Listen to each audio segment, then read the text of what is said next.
Uncle মারা গিয়েছে প্রায় 1 মাস হয়ে গিয়েছে, 2 দিন বাকি আছে। তো আমাদের প্ল্যান ছিল যে আন্টিকে নিয়ে আমরা একসাথে লাঞ্চ অথবা ডিনার করব।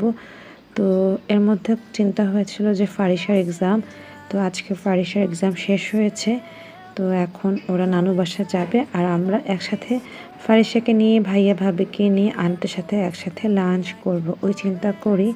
আজকে ঘুম থেকে উঠেই দেখলাম সুমিও উঠেছে, ওকে বললাম যে ফ্রুটসগুলো কেটে রাখতে, কারণ এখন যেহেতু ওর হাতে সময় আছে এই মুহূর্তে কাজগুলি করে নিতে পারে। তো সে ফ্রুটসগুলি কেটে নিয়েছে আর আমি সকাল সকাল খালি পেটে পেঁপে খেয়ে নিয়েছিলাম। তারপর আমি বের হব, ওকে বললাম যে আমাকে ডিম ভেজে দেওয়ার জন্য, আর শাক ভাজি করেছে, এগুলো করেছে। আমি ডিম ভাজি শাক ভাজি দিয়ে ভাত টাত খেয়ে নিলাম। দুপুরের খাবার জাম্বুরার ভর্তা, সেটা আমি খেয়ে নিয়েছিলাম। তারপর ফ্রেশ হয়ে রেডি হয়ে বেরিয়ে পড়লাম।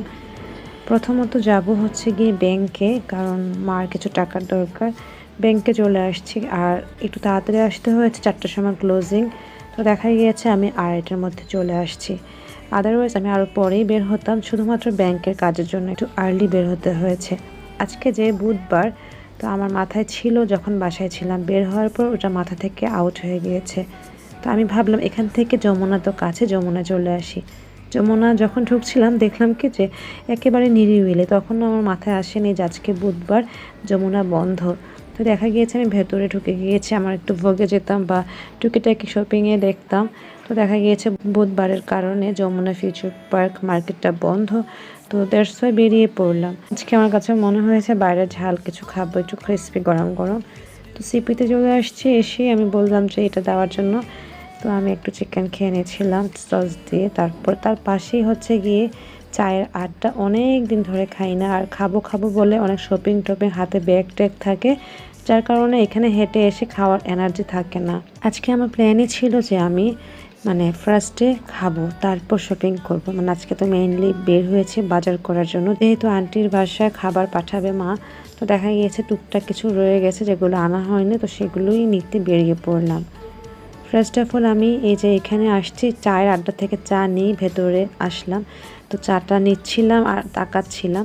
পেঁয়াজের দাম 160 হয়েছে, তো এখান থেকে 160 পেঁয়াজ নিয়েছি। মেইনলি পেঁয়াজই নেওয়ার কথা, তারপর আমি আদার্স কিছু নিয়ে নিয়েছি। তো দেখা গিয়েছে বাইরে যখন বের হচ্ছিলাম বলছিল কি যে 140 টাকা করে, তো 20 টাকা করে বেশি নিচ্ছে, যদিও আমি 2 কেজি পেঁয়াজ নিয়েছিলাম।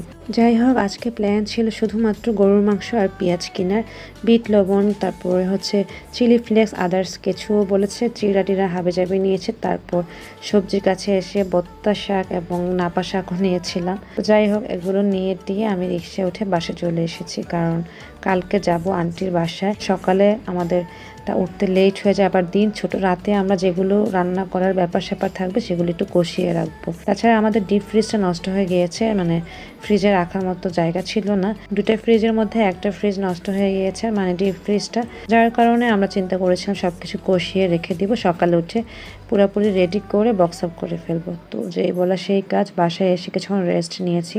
তারপর কিচেনে আসলাম, আসার পর গরু মাংসটা আমি বসিয়ে দিচ্ছিলাম, মুরগি মাংসটা কষিয়ে রাখছিলাম, সব কিছু কষিয়ে রাখবো, সকালে বাকি কাজগুলি করব ওই চিন্তা করেই করে নিয়েছিলাম আর কি। তো দেখা গিয়েছে এগুলো করছি হচ্ছে, আর আঙ্কেলের কথা অনেক মনে পড়ছে।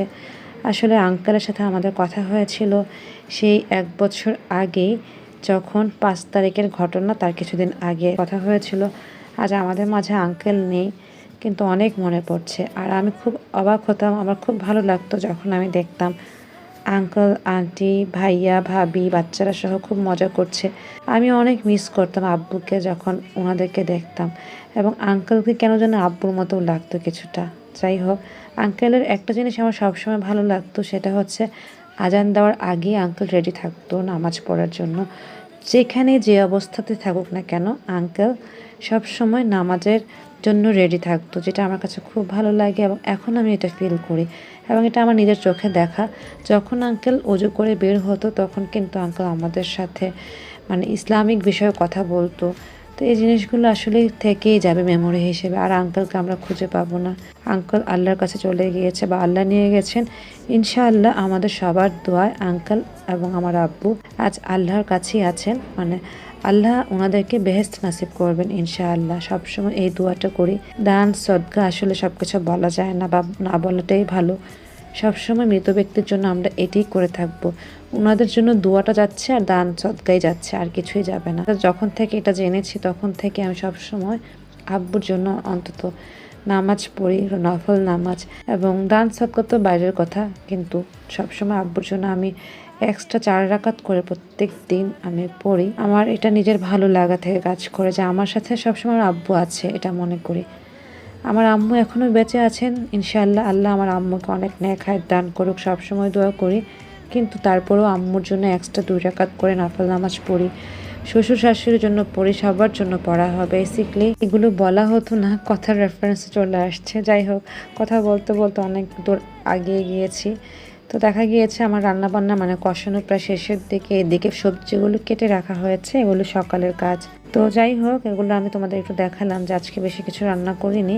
মেইনলি আমাদের টার্গেট ছিল যে 25 প্যাকেটের মতো বিরিয়ানি এবং হাবিজাবি নিব, মানে মিষ্টি, দই আর যা যা লাগে নিয়ে নিব। আর ঘরের রান্নার ক্ষেত্রে গরুর মাংস, মুরগির মাংস, সবজি, করলা ভাজি, ভাত, এগুলো নেওয়ার ইচ্ছে আর কি।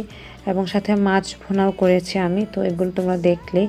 সব কিছু আমরা কষানো টষানো শেষ করে ফ্রেশ হয়ে রুমে আসলাম, নামাজের জন্য ওয়েট করছি। তো আজকে সারাদিন মানে বাসায় আসার পর আর চা নেওয়া হয়নি। সুমিকে বললাম দই দিয়ে লাচ্ছি করে দেওয়ার জন্য।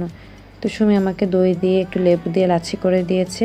তো সেটাই নিয়ে নিয়েছি। আজকে কেন যেন ক্ষুধা লাগতেছে বারবার। তো দেখো ফ্রিজে কিন্তু এই যে নুডলস রান্না ছিল, তো সেই নুডলসটাও খেয়ে নিচ্ছি। কিছুক্ষণের মধ্যে আলুর ভর্তা করছে আজকে।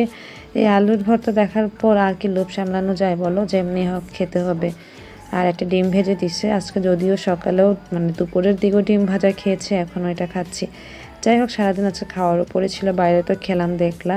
তো আদনানকে ফোন দিয়ে বললাম যে ও কি ক্রিম অফ মাশরুম স্যুপ খাবে নাকি কর্ন স্যুপ খাবে। তো বরাবরের মতো ও বলছে যে ও কর্ন স্যুপ পছন্দ করে, কর্ন স্যুপই খাবে। তো অনেক রাতে আমি ওর জন্য কর্ন স্যুপ রেডি করে নিচ্ছিলাম, ও যেভাবে পছন্দ করে। বেসিকলি ওর মাশরুমটা খুবই পছন্দ, তো আমি 2 রকমের মাশরুম দিয়ে করে নিচ্ছি আর একটু মজা করে করার ট্রাই করি আর কি। যাই হোক, অন্য কিছু খাবে না, যদিও খায় ওর জন্য সালাদ, মানে সালাদ এবং সেই তোমার পিসগুলো রেডি করা আছে, যদি খায় আমি রেডি করে ফেলবো। তো দেখা গিয়েছে যে ও আসছে রাত 11টার সময়, সাথে করে ওর একটা ফ্রেন্ডকে নিয়ে আসছে, তৌহিদকে নিয়ে আসছে। তো ওর বাসা হচ্ছে চিটাগং, এখানে থাকে। ওর বাবা মা ইউকে থেকে আসছে। তো ওরা হচ্ছে জনিদের বাসায় উঠেছে। তো তৌহিদ আদনানের সাথে থাকবে। তো আমাদের বাসার একটা রুম তো রিপেয়ার করা হচ্ছে, যার কারণে ড্রয়িং রুমে ওরা ঘুমোচ্ছিল। তো ওদের রাতের ডিনার হিসেবে এটা দিয়েছি। ওরা মানে স্যুপ টুপ খেয়ে নিয়ে আড্ডা দিয়ে শুয়ে পড়লো, আমিও শুয়ে পড়লাম। এই তো এটাই ছিল।